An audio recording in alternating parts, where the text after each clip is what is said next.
एक औरत की कीमत क्या है इस समाज में? एक घर जो विदा होकर आई बेटी के लिए उसका सब कुछ बन जाता है, क्या वहीं पर उसकी चिता बन सकता है? ग्रेटर नोएडा के सिरसा गांव की गलियों से गुजरिए तो आज भी हवाओं में एक चीख मिलती है। 26 साल की निक्की भाटी, दो मासूम बच्चों की मां, सोशल मीडिया पर मुस्कुराता चेहरा, लेकिन उस मुस्कान के पीछे छिपे दर्द को कोई नहीं पढ़ सका। 21 अगस्त साल 2025 की वो काली शाम, जब दहेज की आग, थिनर की बोतल और एक माचिस की तीली ने उस हंसती खेलती जिंदगी को राख के ढेर में तब्दील कर दिया। लेकिन दूसरी कहानी सिर्फ एक हत्या की नहीं है, कहानी इससे भी ज्यादा दर्दनाक है। जरा सोचिए, जो बहन अपनी दीदी को न्याय दिलाने के लिए सड़कों पर उतरी थी, जिसने पुलिस के सामने चीख चीख कर कातिलों के नाम लिए थे, आज वही बहन कोर्ट में जाकर कहती है, मुझे कुछ भी नहीं पता। जिस मां बाप ने अपनी बेटी की जली हुई लाश देखी थी, आज वो एक समझौते के कागज पर दस्तखत कर रहे हैं। सवाल यह है कि क्या निक्की की रूह को इंसाफ मिल पाया? क्या चंद बीघा जमीन और कुछ लाख रुपए के समझौते ने एक मां की ममता, एक बहन के खून के रिश्ते को खरीद लिया? आज की क्राइम कथा में हम वक्त के पहिए को पीछे घुमाएंगे और पर्दा उठाएंगे उस खौफनाक सच से जिसने पूरे देश को हिलाकर रख दिया।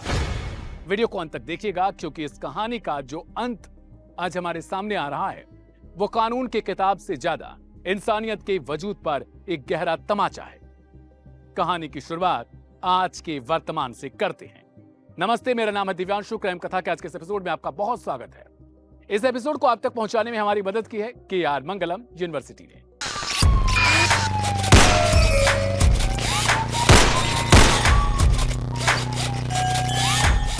अदालत का कमरा, कटघरे में आरोपी पक्ष खड़ा है, लेकिन पूरी अदालत तब सन्न रह जाती है जब इस पूरे मामले की सबसे मुख्य गवाह और निक्की की सगी बहन कंचन भाटी अपने बयान से पूरी तरीके से पलट जाती है। कानून की भाषा में इसे होस्टाइल होना कहते हैं। कंचन कोर्ट में कहती है कि जब यह घटना हुई तब घर पर कोई भी नहीं था, पति और ससुराल वाले बाहर थे। यह वही कंचन है जिन्होंने इस केस की शुरुआत की थी। आखिर ऐसा क्या हुआ? सच सामने आता है सिरसा गांव में हुई एक बंद कमरे की महापंचायत से।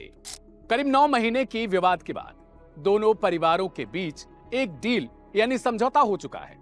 समझौते की शर्तें कुछ चंद लाइनों में आपकी स्क्रीन पर आ रही हैं। पहली शर्त, आरोपी पक्ष निक्की के दोनों मासूम बच्चों के नाम पर कुछ प्रॉपर्टी ट्रांसफर करेगा।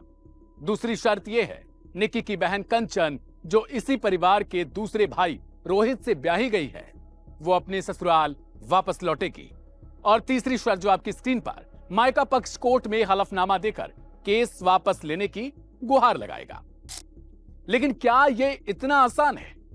कानून इस पर क्या कहता है, यह हम अंत में जानेंगे। लेकिन चलिए चलते हैं फ्लैशबैक में। साल 2016 दिसंबर का महीना, दादरी के रूपवास गांव के रहने वाले भिखारी सिंह अपनी दो बेटियों निक्की और कंचन की शादी ग्रेटर नोएडा के सिरसा गांव में रहने वाले दो सगे भाइयों विपिन भाटी और रोहित भाटी से बड़े अरमानों के साथ करते हैं।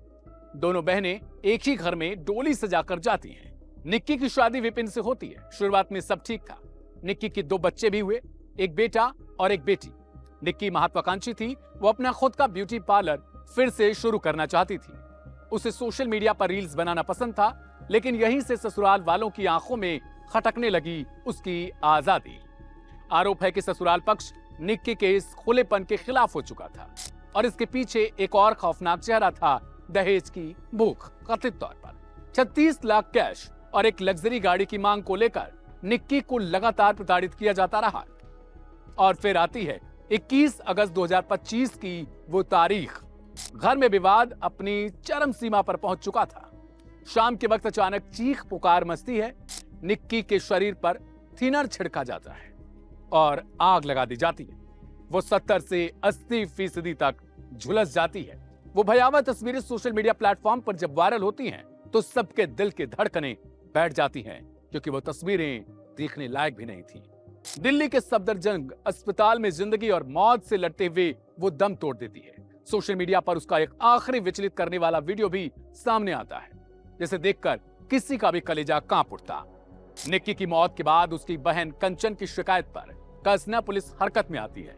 मामला इतना गर्मा जाता है कि पुलिस और मुख्य आरोपी पति विपिन भाटी के बीच मुठभेड़ यानी एनकाउंटर होती है, जहां विपिन के पैर में गोली लगती है और उसे सलाखों के पीछे डाल दिया जाता है।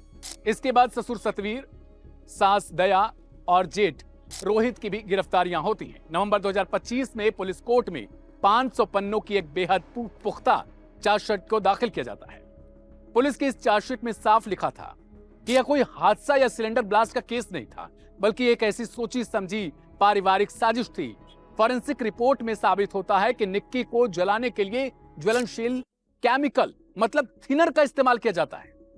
और सबसे बड़ी बात, निक्की के महज 6 साल के मासूम बेटे को पुलिस ने इस खौफनाक जुर्म का चश्मदीद गवाह बना दिया। लेकिन आज जून 2026 में मुहाने पर खड़ी यह कहानी एक ऐसी मोड़ पर है जहां इंसाफ दम तोड़ता हुआ नजर आता है। हालांकि मुख्य आरोपी पति विपिन भाटी अभी भी जेल में बंद है और बाकी आरोपी जमानत पर बाहर आ चुके हैं। लेकिन गवाहों के मुकरने के बाद अब पूरा का पूरा केस कमजोर पड़ता नजर आने लगा है। आगामी 10 जून 2026 को इस मामले की अगली सुनवाई होनी है। कानूनी जानकार जो है वो बताते हैं कि हत्या और दहेज हत्या जैसे संगीन मामले गैर शमनीय होते हैं, यानी इन्हें आसानी से समझौते के सहारे खत्म नहीं किया जा सकता। कई मामलों में कोर्ट एजेंसियों तक की सिफारिश को मानने से साफ तौर पर इनकार कर देते हैं, क्योंकि मृतक के साथ इंसाफ नहीं हुआ होता। फिलहाल जो भी हो, फैसला कोर्ट ही करेगी। लेकिन जब गवाह ही बिक जाए या मुकर जाए तो न्याय की उम्मीद धुंधली हो जाती है। निक्की तो चली गई, लेकिन पीछे छोड़ गई कई सुलगते हुए सवाल। क्या किसी बेटी की जिंदगी की कीमत सिर्फ कुछ बीघा जमीन है? क्या हमारी न्याय प्रणाली सामाजिक पंचायतों के दबाव के आगे ऐसे ही बेबस होती जाएंगी? और सबसे बड़ा सवाल तो यह है, वो 6 साल का बच्चा, वो मासूम जिसने अपनी मां को जलते हुए देखा था, जब वो बड़ा होगा तो उस समझौते को देखकर कानून और अपनों के बारे में आखिर क्या सोचेगा? जैसे पुलिस ने गवाह बनाया था और वो उसकी मासी कंचन, जो पहले उन्होंने न्याय की लड़ाई लड़ने के लिए सोशल मीडिया प्लेटफॉर्म से लेकर मीडिया के कैमरों के सामने बड़े बड़े आरोप लगाए, बड़े सवाल लगाए, दहेज प्रथा के कानून का इस्तेमाल किया गया। लेकिन अब जब वो खुद बदल जा रही है कोर्ट में, तो फिर क्या सोचा जाएगा और क्या कहा जाएगा? और वो मासूम 6 साल का, जिसका बार बार जिक्र कर रहे हैं, वो आगे जाकर क्या कहेगा?